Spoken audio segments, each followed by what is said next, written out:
Welcome to accounts wizard. चलिए आज करते हैं रेशियो का लास्ट टॉपिक। इस टॉपिक का नाम है profitability ratio. It means profitability ratio means कि प्रॉफिट और सेल्स के बीच में कंपैरिजन करना सिखाता है। अब देखिए, अगर हम प्रॉफिट की बात करें तो प्रॉफिट कहीं ना कहीं सेल से होता है। If sale is greater than purchase और कॉस्ट ऑफ गुड्स सोल्ड।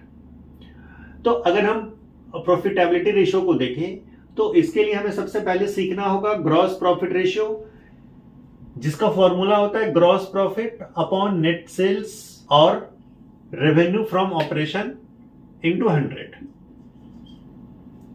उसके बाद नेट प्रॉफिट रेशियो की अगर हम बात करें तो net profit after tax upon net cell और रेवेन्यू फ्रॉम ऑपरेशन इनटू 100। उसके बाद अगर हम बात करें ऑपरेटिंग रेशियो की तो ऑपरेटिंग रेशियो में क्या होता है, cost of revenue from operation और operating expense. Cost of revenue from operation plus operating expense, ठीक है, upon same thing revenue from operation और नेट सेल्स। अब उसके बाद अगर हम ऑपरेटिंग प्रॉफिट रेशियो की बात करें तो operating profit into 100 upon revenue from operation upon net sales. उसके बाद है रिटर्न ऑन इन्वेस्टमेंट। इसका होता है PBIT and dividend upon capital employed into 100। तो ये हमारा निकल के बाहर आएगा रिटर्न ऑन इन्वेस्टमेंट। 1 2 3 4 5 हमारा रेशियो बचा हुआ है। Gross profit ratio, net profit ratio, operating ratio, operating profit ratio and return on investment ratio. ठीक है, अब हम सबसे पहले समझते हैं कि ग्रॉस प्रॉफिट क्या है। अब देखिए, ग्रॉस प्रॉफिट को समझने के लिए आपको याद होगा कि हमने 11th में एक चैप्टर करवाया था आप लोगों से, फाइनेंशियल स्टेटमेंट। उस फाइनेंशियल स्टेटमेंट में हमें ट्रेडिंग अकाउंट बनाना था। तो ट्रेडिंग अकाउंट में हमने क्या लिखा था, अगर ट्रेडिंग अकाउंट का अगर आपको परफॉर्मा याद हो तो इसके डेबिट साइड में आता था 2 opening stock, 2 purchase, 2 direct expenses, और क्रेडिट साइड में था हमारा by sales and by closing stock. तो अगर हमारा क्रेडिट साइड अधिक है, दैट मीन्स कि सेल्स और closing stock is greater than opening stock, purchase, direct expense etcetera. तो अगर ये कम है और हमारा सेल्स और क्लोजिंग स्टॉक अधिक है तो हमें कहीं ना कहीं ग्रॉस प्रॉफिट निकल के बाहर आता था। अगर मैं इसको फॉर्मूले के वे में समझाऊं तो फॉर्मूले के वे में तो आप कह सकते हैं कि क्लोजिंग स्टॉक प्लस सेल्स, ठीक है, minus opening stock minus purchase minus direct expense, है ना। तो अगर आप इसमें से इसको माइनस कर देते हैं तो ये हमारा निकल के बाहर आता था ग्रॉस प्रॉफिट।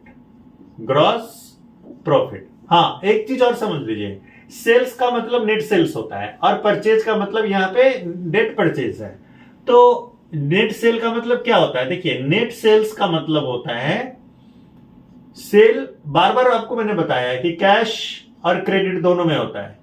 तो अगर आप जब इस दोनों को ऐड कर देते हैं तो ये हमारा नेट सेल होता है। और इसमें से हाँ, अगर सेल्स रिटर्न गिवन है तो सेल्स रिटर्न को माइनस कर दीजिए। ये वही सेल्स यहां पे आता है जो हमने यहां पे फॉर्मूले में लिखा। तो अगर हम लेट कर लेते हैं कि मान के चलिए कि अगर हमारा ग्रॉस प्रॉफिट 45,000 है और जो हमारा सेल है वो 9 लाख है, तो अगर हम इसको ग्रॉस प्रॉफिट रेशियो की हम बात करें तो ऐसे निकाल लीजिए। ये देखिए, 50 से 50 को कैंसिल कर दीजिए और ये कितना हो जाएगा 5। तो इसका क्या मतलब हुआ कि 5%। ग्रॉस प्रॉफिट रेशियो हमारा कितना हो गया 5%। उसी तरह अगर हम नेट प्रॉफिट की बात करें आफ्टर टैक्स, देखिए, नेट प्रॉफिट आफ्टर टैक्स का मतलब ये नहीं है कि ग्रॉस प्रॉफिट में से अगर हम टैक्स को माइनस कर दें वही होगा, नहीं। देखिए मैंने आपको पहले भी बताया था, पहले भी मैंने आपको समझाया था कि नेट प्रॉफिट का मतलब होता है, नेट प्रॉफिट का मतलब होता है gross profit minus all the indirect expense, उसके बाद माइनस जो प्रॉफिट आएगा उसमें से टैक्स को माइनस कर दीजिए, ये हो जाएगा आपका नेट प्रॉफिट। तो वो नेट प्रॉफिट हम यहां पे लेते हैं, नीचे सेल्स, सेल्स का मीनिंग मैंने आपको समझा दिया है, और इंटू 100। देखिए बेटा अब करते हैं ऑपरेटिंग रेशियो। ऑपरेटिंग रेशियो का फॉर्मूला है cost of revenue from operation plus operating expense upon revenue from operation into 100।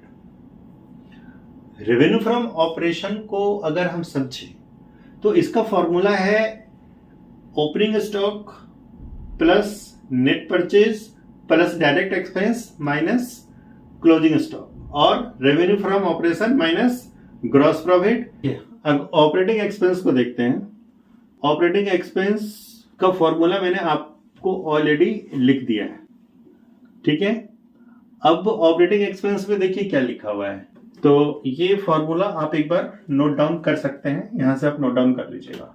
अब अगर हम इसके क्वेश्चंस को करें तो इसका जो क्वेश्चंस है ऑपरेटिंग रेशियो इक्वल टू है cost of revenue plus operating expense. तो कॉस्ट ऑफ रेवेन्यू में देखिए हमारे पास जो ओसी है, ओसी बोलते हैं ऑपरेटिंग कॉस्ट को। ऑपरेटिंग कॉस्ट है हमारा 6,80,000 और है हमारा ये operating expense, operating cost operating expense. तो ऑपरेटिंग कॉस्ट में से अगर आप ऑपरेटिंग एक्सपेंस को माइनस कर दीजिए तो ये आ जाएगा ये cost of revenue from operation. तो ये हो जाएगा आपका 6,80,000 माइनस 80,000, तो ये हो गया आपका 6 लाख, ठीक है। और आपके पास रेवेन्यू फ्रॉम ऑपरेशन जो है सो 8 लैक्स है, ये आपका 8 लैक्स है, ये गिवन है ऑलरेडी आपकी बुक में। तो ये आपका 8 लाख हो गया इंटू 100, ठीक है। रेवेन्यू फ्रॉम ऑपरेशन आपका 8 लाख है। ऑपरेटिंग कॉस्ट जो है सो हमारा 6,80,000 है और ऑपरेटिंग एक्सपेंस हमारा 80,000 है। हमने यहाँ क्या लेना है, हमने यहाँ पे लेना है cost of revenue from operation plus operating expense. तो cost of revenue from operation हमारा है 6,80,000 माइनस 80, तो 6 लाख आ गया, और प्लस ऑपरेटिंग एक्सपेंस है हमारे पास 80,000, तो ये हो गया 6,80,000, और हमारा रेवेन्यू फ्रॉम ऑपरेशन गिवन है 8 लैक्स। तो 6,80,000 डिवाइडेड बाई 8 लाख इंटू 100 बेटा अगर आप करेंगे तो ये आपका 85% बनता है, ओके।